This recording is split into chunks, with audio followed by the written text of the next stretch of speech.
नमस्कार, आप देख रहे हैं एचएनएन न्यूज। मैं हूं आपके साथ पंकज यादव। शुरुआत करते इस वक्त की बड़ी खबर के साथ। तो उत्तर प्रदेश में सर्दी का सितम लगातार जारी है।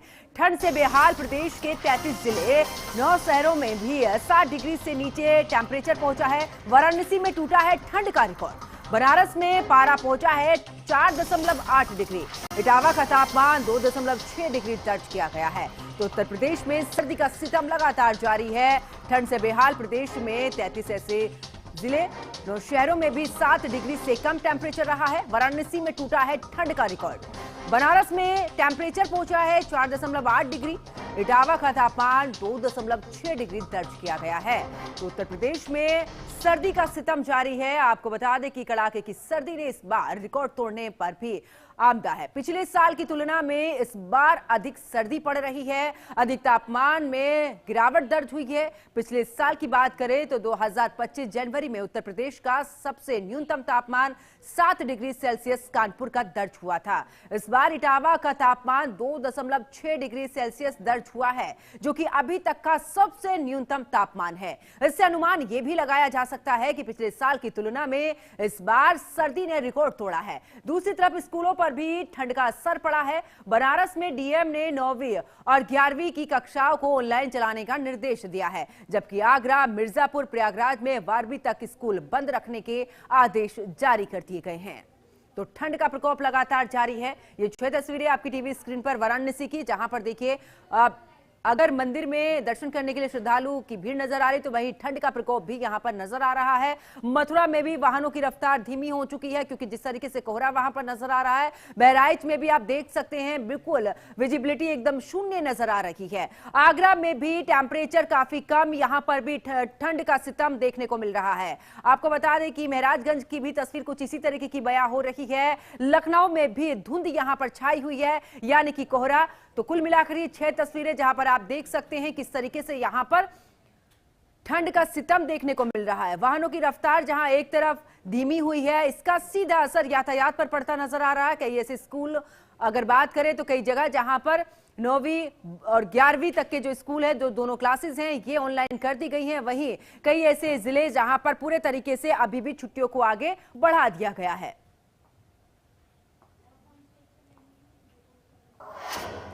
राजधानी दिल्ली के बाद वाराणसी, इसके अलावा आसपास के जो जिले हैं, वहां पर भी कड़ाके की ठंड, शीतलहर का प्रभाव देखने को मिल रहा है। आपको बता दें कि 1969 के बाद, यानी कि 56 साल के बाद बनारस में इतनी ठंड हुई है।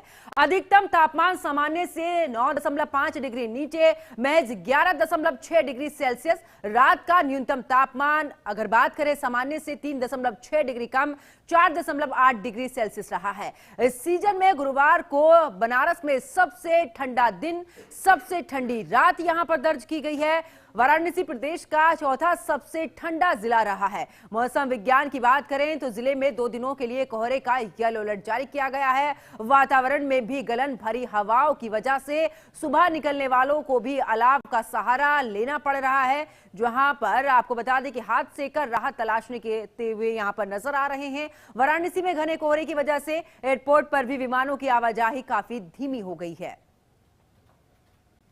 काशी में ठंड कोई नहीं है, तो नहीं, मतलब जैसा हमारे यहाँ सहारनपुर में है वातावरण वैसा ही है। बाबा का आशीर्वाद है, कहाँ है सर्दी गर्मी बरसात, कुछ नहीं है। ईश्वर का आशीर्वाद है तो सब कुछ है। भगवान के दर्शन करने थे, इतनी दूर से आए हैं, भगवान में आस्था है, विश्वास है, इसीलिए हम लोगों को ये लगा कि हाँ हमें जाना है। ठंड का कोई हमारा मतलब नहीं है, उससे हमें कोई फर्क नहीं पड़ता है, बस भगवान के दर्शन हो जाने चाहिए। ये आस्था का संगम है। आस्था और ठंड का कोई लॉजिक नहीं होता सर। आस्था सारी इस पे भारी होती है। काशी में आज काफी ठंड है, और जैसा हमारे सहारनपुर का मौसम है, लगभग ऐसा ही मौसम है, बल्कि हमारे सहारनपुर में इससे भी ठंडा है मौसम। लेकिन आज अच्छा है, भीड़ भी आज ठीक है, दर्शन भी बहुत जल्दी आज काशी विश्वनाथ के हमें दर्शन दिए। किशोर, सुबह मॉर्निंग वॉक पे आते हैं, लेकिन आज कोहरे की वजह से कोहरा इतना है कि घर से निकला नहीं जा रहा है। अभी पास का आदमी नहीं दिख रहा है। बहुत भयंकर कोहरा है, गलन है, बहुत गलन है आपकी बात। अभी सुबह के मॉर्निंग के 8:30 बज रहे हैं, लेकिन ऐसा लगा है कि मतलब 5-6 बज रहा हूँ, मतलब पास का आदमी नहीं दिख पा रहा है। बहुत गलन है आपकी बात। पूरा भयंकर है, कोहरा बहुत भयंकर है। क्या करें, कोहरा ही इतना पड़ रहा है। कोहरा 8:30 बज रहे हैं कि हाल भी हाल है। इतनी सुबह इसलिए जल्दी नहीं गए कि कोई वाहन ट्रेन टकराया है, इसलिए लेट आए। हाँ जी। आखिरकार लोगों का भी कहना है किस तरीके से ठंड बढ़ी है। ज्यादा जानकारी के लिए हमारे सहयोगी हमारे साथ में जुड़ चुके हैं। मनीष संवाददाता मेरठ से हमारे साथ में जुड़ चुके हैं। प्रवीण कुमार संवाददाता गाजियाबाद से हमारे साथ में जुड़ चुके हैं।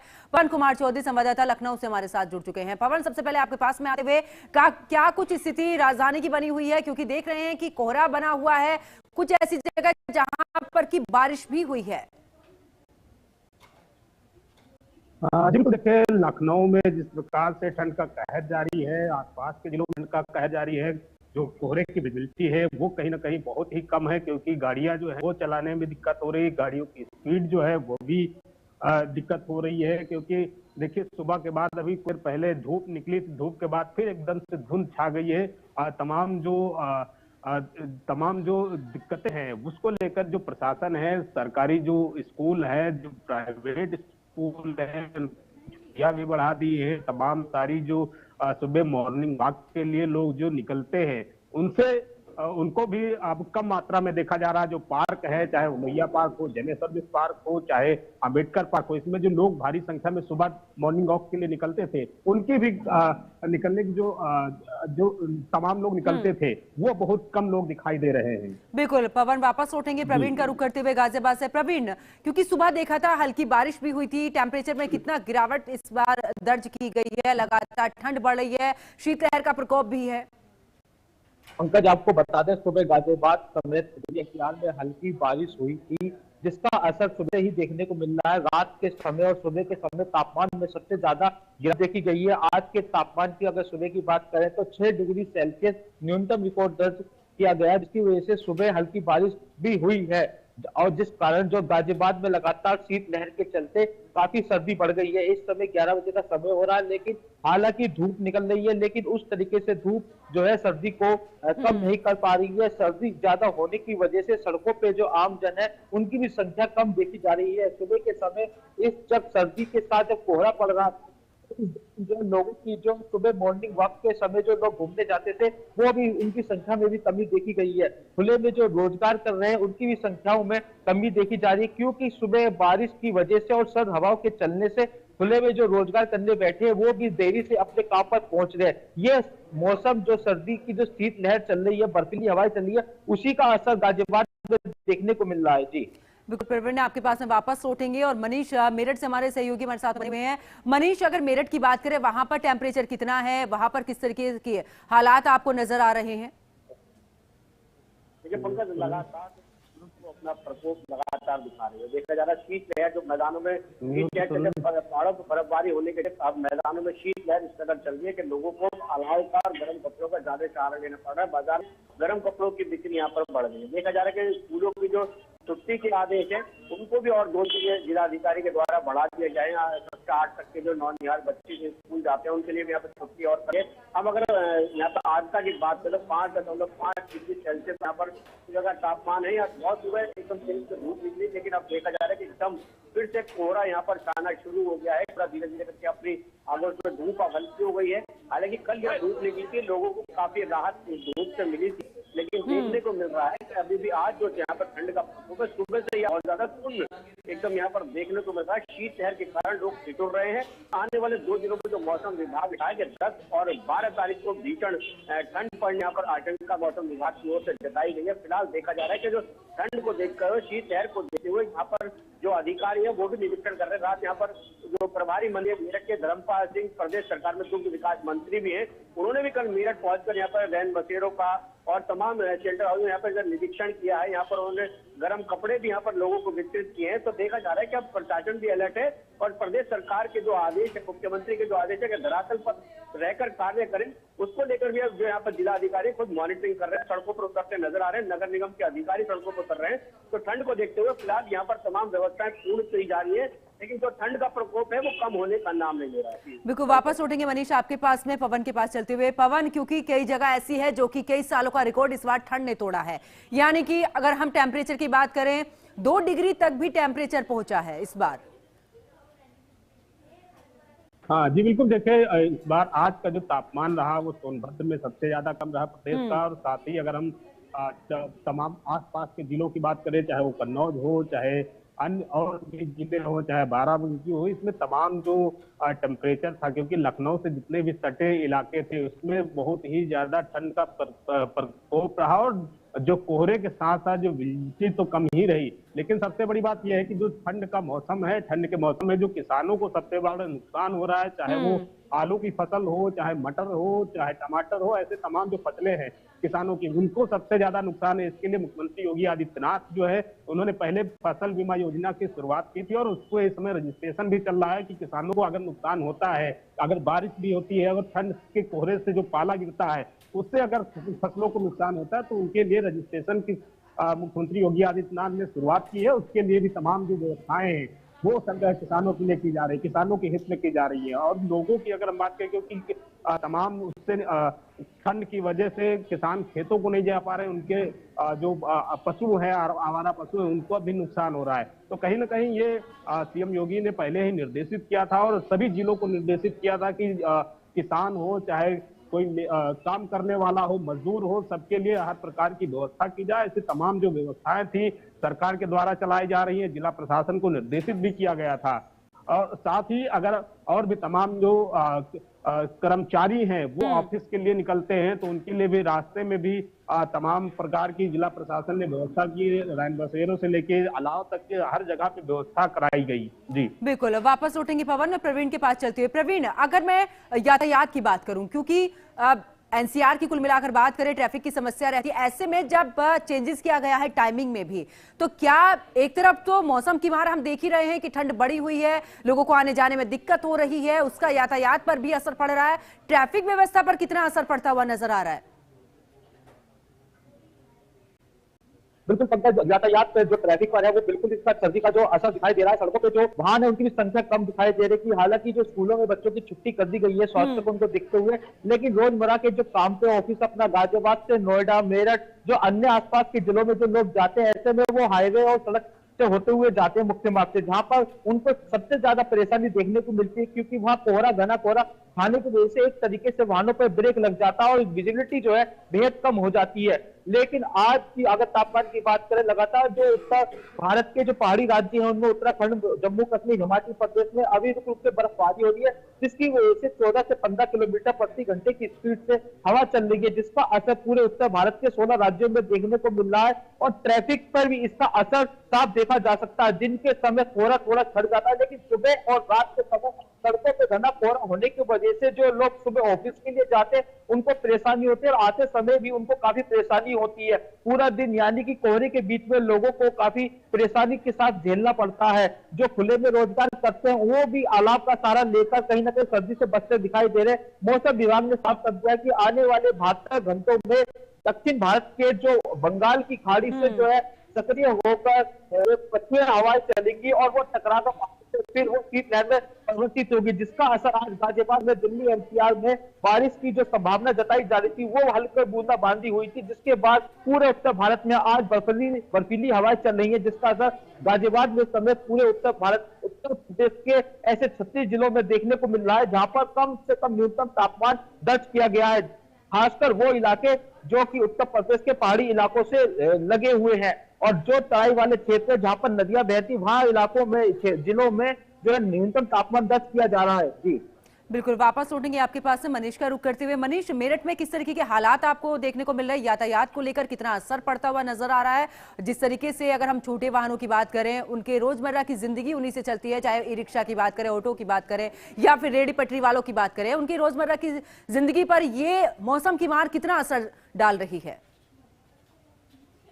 देखिए पंकज, बिल्कुल मैं आपको ये बता दूं कि जिस तरह से यातायात की अगर हम बात करें तो मेरठ में सुबह और शाम को यातायात पुलिस को मुस्तैदी के साथ में सड़कों पर, चौराहों पर खड़ी दिखाई देती है। क्योंकि दोपहर में 2 दिन से धूप निकल रही है, तो इसलिए ऐसे तो यहाँ पर 8 बजे, लेकिन जिस तरह से सड़कों के वाहन सड़क है वो भी इस समय कोहरे की वजह से काफी परेशान थे। अब कोहरे का कहीं ना कहीं प्रकोप यहाँ पर कम दिखाई दे रहा है और जो दुर्घटनाएं, सड़क दुर्घटनाएं होती हैं उनमें भी कहीं ना कहीं कमी आई है। तो कहीं ना कहीं देखा जा रहा है कि मौसम विभाग ने जो अभी आने वाले दिनों में जो ठंड का प्रकोप बताया, जैसे कि आज एक बार फिर से यहाँ पर कोहरा देखने को मिला, भीषण कोहरा था, लोगों की विजिबिलिटी काफी कम हो गई थी, वाहन चालक अपने वाहन जो है लाइट जलाकर चला रहे थे। तो कहीं ना कहीं उनको देखा। और जो रेहड़ी पटरी वालों की अगर हम बात करें तो यहाँ पर जो व्यापार है वो बिल्कुल इस समय नाक के बराबर हो रहा है। सुबह शाम को सड़कें बिल्कुल सूनी हो जाती है, जब शाम के 6 बजते हैं तो सड़कें सूनी होनी शुरू हो जाती है, क्योंकि यहाँ पर सड़कों पर जो देखा जा रहा है कि ठंड का प्रकोप ज्यादा देखने को मिल रहा है। लेकिन यहाँ कहीं ना कहीं देखा जा रहा है कि नगर निगम की लापरवाही भी सामने आ रही है। जिस तरह से प्रभारी मंत्री ने यहाँ पर नगर आयुक्त की क्लास भी लगाई, उन्होंने साफ तौर पर कहा कि आखिरकार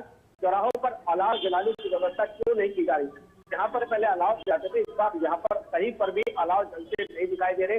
लोग अपने लिए ही पूरा साधन एकत्रित कर रहे हैं, कहीं पे लकड़ियां इकट्ठी करते हैं, खुद ही इस पर हाथ तापे बैठ रहे। लेकिन नगर निगम की तरफ से जो चौराहों पर अलाव जलाने की व्यवस्था थी, जो रिक्शा चालक है, रात में रिक्शा चलाते हैं या जो सड़क किनारे सोने वाले हैं, वो लोग अपना उसी अलाव के सारे पूरी रात काट देते थे। लेकिन अब कहीं ना कहीं देखा जा रहा है, ना तो अलाव की व्यवस्था नगर निगम की तरफ से पूरी की जा रही है और ना ही यहाँ पर जो शेल्टर हाउस है उसमें कोई व्यवस्था है। लेकिन कल जब प्रभारी मंत्री यहाँ पहुंचे तो तमाम व्यवस्थाओं को दुरुस्त कर दिया गया ताकि और उन पे इस तरीके से कोई ऐसा प्रभाव ना पड़े और मुख्यमंत्री तक कोई गलत रिपोर्ट ना पहुंचे। तो यातायात की भी हम बात करें तो पुलिस प्रशासन भी अलर्ट है। और मनीष देखिए, बकायदा इसके लिए सरकार बजट देती है, आपको अलाव की व्यवस्था करनी है, आपको रैन बसेरों में समुचित व्यवस्थाएं करनी है, लोगों को किसी तरीके की दिक्कत ना हो। ऐसे में लोगों की जान जाने का भी खतरा रहता है। जो सड़क किनारे सोते हैं उनको लेकर पूरे तरीके से मुख्यमंत्री योगी आदित्यनाथ की तरफ से भी कहा गया है, लेकिन ये बड़ी लापरवाही है कि आप कहीं पर व्यवस्था नहीं कर रहे हैं।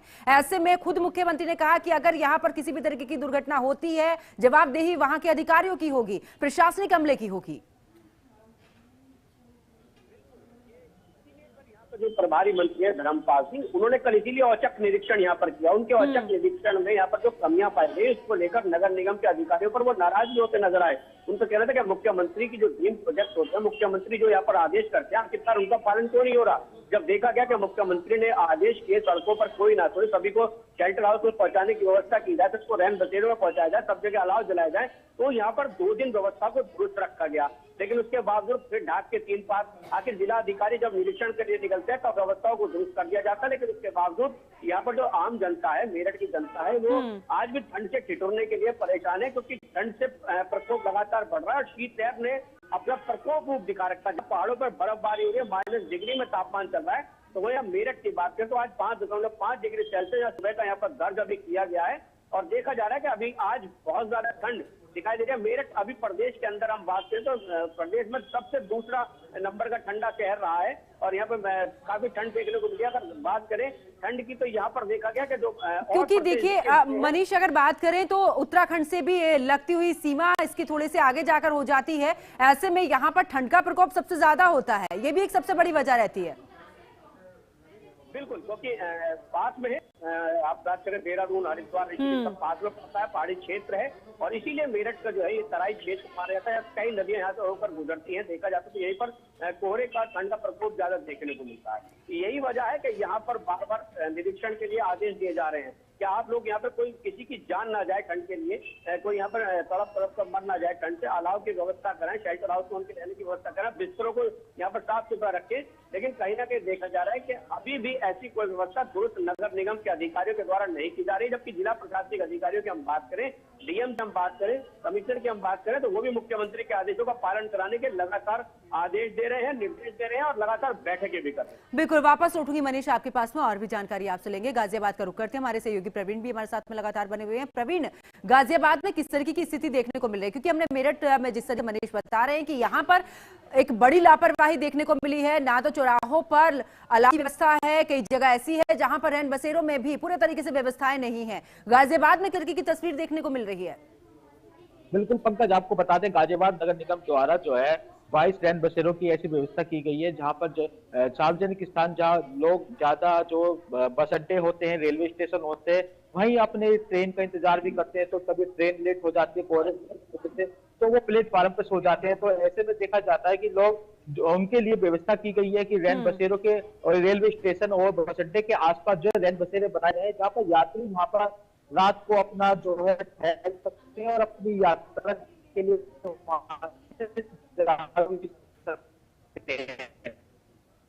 क्योंकि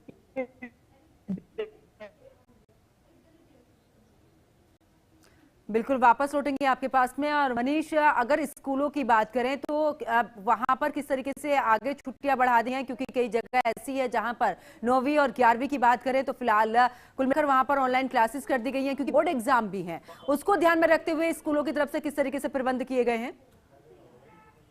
देखिए पंकज, देखा जा रहा है कि जो 10th क्लास है, 12th क्लास है, यहाँ पर उनके प्री बोर्ड शुरू हो चुके हैं, उनके प्रैक्टिकल चल रहा है। तो प्रयागराज में उनके यहाँ पर वो देखी जा रही परीक्षा चल रही है, उसी को देख प्रशासन ने उनके समय में यहाँ बदलाव जरूर किया है। जिलाधिकारी ने थोड़ा बदलाव किया। सुबह 10 बजे से लेकर 3 बजे तक उनके लिए क्लासेस यहाँ पर शुरू की जा रही है। अब देखा जा रहा है कि 9वीं कक्षा तक की छुट्टी यहाँ पर 10 जनवरी तक बढ़ा दी गई है।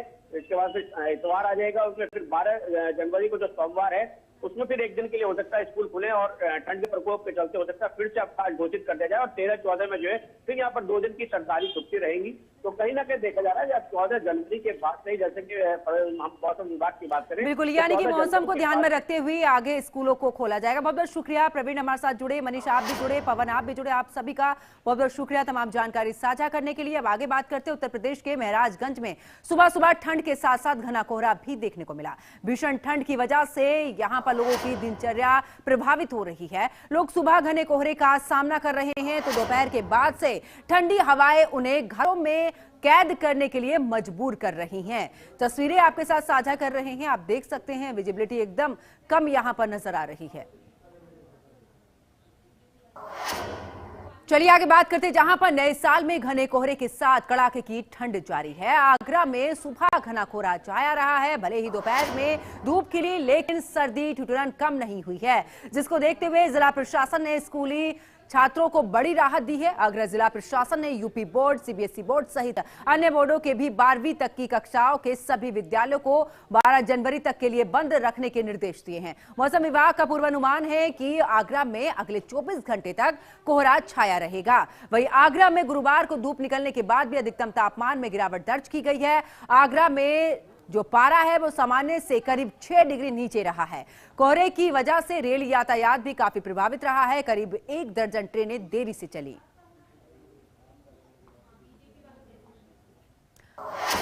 चलिए रुक करते एक और बड़ी खबर का, जहां पर रक्षा मंत्री राजनाथ सिंह का लखनऊ का दौरा। आज अशोक लैंडिंग की ईवी फैक्ट्री का उद्घाटन कार्यक्रम में पहुंचेंगे सीएम योगी। अशोक ईवी फैक्ट्री उद्घाटन भी करेंगे।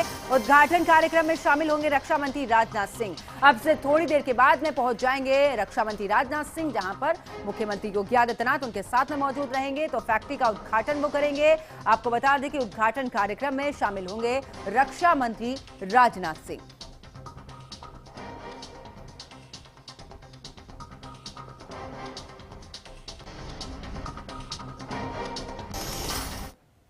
तो इस बुलेटिन में फिलहाल इतना ही। आप देखते रहिए HNN न्यूज।